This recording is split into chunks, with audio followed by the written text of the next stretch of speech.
Hello everyone, and welcome to an overwhelm of textures, but there is a point to this. Today I'm going to chat about alternating between knit and purl stitches, and I wanted to do a general video on this because we do use knits and purls in all of our patterns, of course, and we create amazing textures using knits and purls and alternating between them in certain patterns. And these are some of the patterns that we can create with just knits and purls. So the most common one is a rib stitch. Another 2-row repeat of knits and purls is called a seed stitch, where you do your knits and purls off kilter with each other, whereas the rib stitch is you're doing all the knits on top of each other and all the purls on top of each other. But then you can start creating even more elaborate patterns, like this is a waffle stitch here, a beautiful waffle stitch. This is called a double moss stitch. And then you can go all out with, this is called Pendant Pleating. I call it a flag stitch. And that's all just an alternating in different patterns between knit and purl. So I just wanted to go over, where's my little doodacky? I just wanted to go over some of the tricks when you're alternating between knits and purls. And I guess the first one would be to really read your pattern and understand what your alternating I guess pattern is going to be. So some of the knit and purl alternating patterns are a 2-row repeat, so you're repeating 2 rows of a pattern, so knit purl, and some of them are a 4-row repeat, like the waffle is a 4-row repeat. So that means that you do something different over 4 rows and then you repeat those 4 rows to create a pattern. So it's kind of understanding your stitch pattern and then really seeing where you need to concentrate when you're swapping between a knit and a purl. So for something like a rib, we're going to come in. Rib is knit 1, purl 1. So that's our knit, and we always have our yarn at the back to knit and then bring it to the front to purl. And that's really the hugest thing about alternating between knit and purls and doing any of these stitches, is remembering that when you're about to knit, when you're knitting no mates, you sit at the back of the class. Your yarn, your working yarn that's attached to your ball, needs to be at the back of your needle to go in for your knit stitch. And when you're perfect purly, you sit at the front of the class and you need to bring your yarn to the front of that needle. See, it's in front of this right needle before you start your purl stitch. And you need to just get into the habit of that being like muscle memory, and you know what, it takes a bit of like actual remembering and trial and error and all of those things to begin with, but then it does become muscle memory. So knit purl, knit purl, knit purl for our rib stitch. The way that it becomes a rib stitch is then you would line up those same stitches on your next row. Excuse me, we have roofers working outside, if that's big crashes behind you. Hopefully it doesn't mess up this video because that would be really annoying. So I'm just doing my knits and purls. I'm going to the back to do a knit and bringing my yarn to the front to do a purl, which is the most important thing.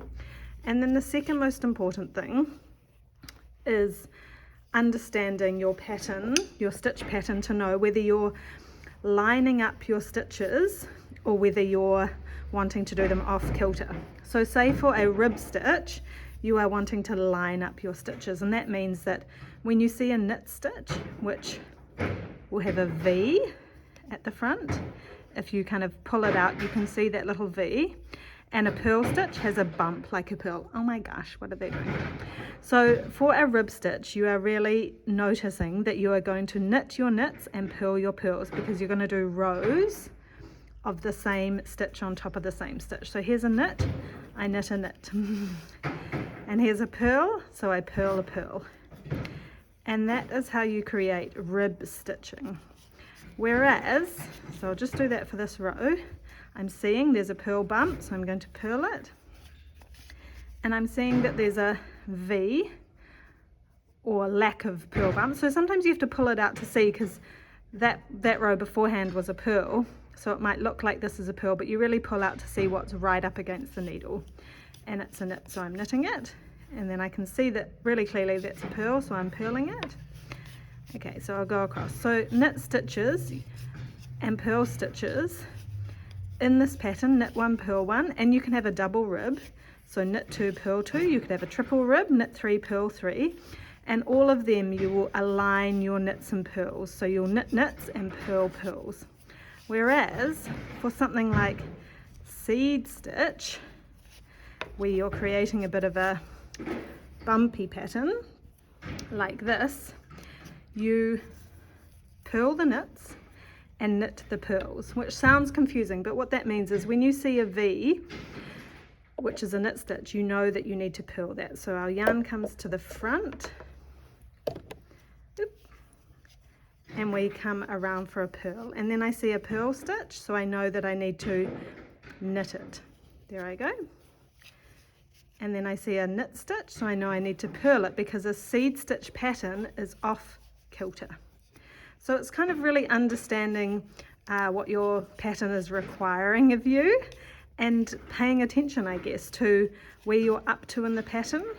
Okay, here's a purl, so I know to knit it for my seed stitch because I'm off kilter, and a knit stitch, I know to purl it for my seed stitch because I'm off kilter. So knit the purls on seed and purl the knits on seed. And then if you are, I'll just finish this row. So really the biggest thing is where you have your yarn. That's the hugest thing to remember, and it's the hugest thing where people go wrong, because what I want to show you next is what you will get if you have the yarn in the wrong place, as in if you have it at the front and do a purl, if you have it at the front and do a knit, or at the back and do a purl, you will get what is called a yarn over. So I'm just going to do a proper purl and knit for the edge ones, because it's a bit tricky to see on the edges. Purl and then a knit. That's right. I have the things in the right place. But now here's a purl. I'm going to try and purl with my yarn from behind. It kind of has to come up and over, and if you can see there, that looks really strange. I've got a knot at the top of my needle. That doesn't look right. So if we see that, it's really great to pay attention as you go along, because you'll see then you'll be like, it doesn't look like what I've been doing. It doesn't look right. You just take it off. And there's your stitch that you just undid. You pop it back on the left needle with what I call the left leg. So imagine this is a stick man, and these are their legs. Their left leg, so scare's left, their left, always goes on the front. Okay?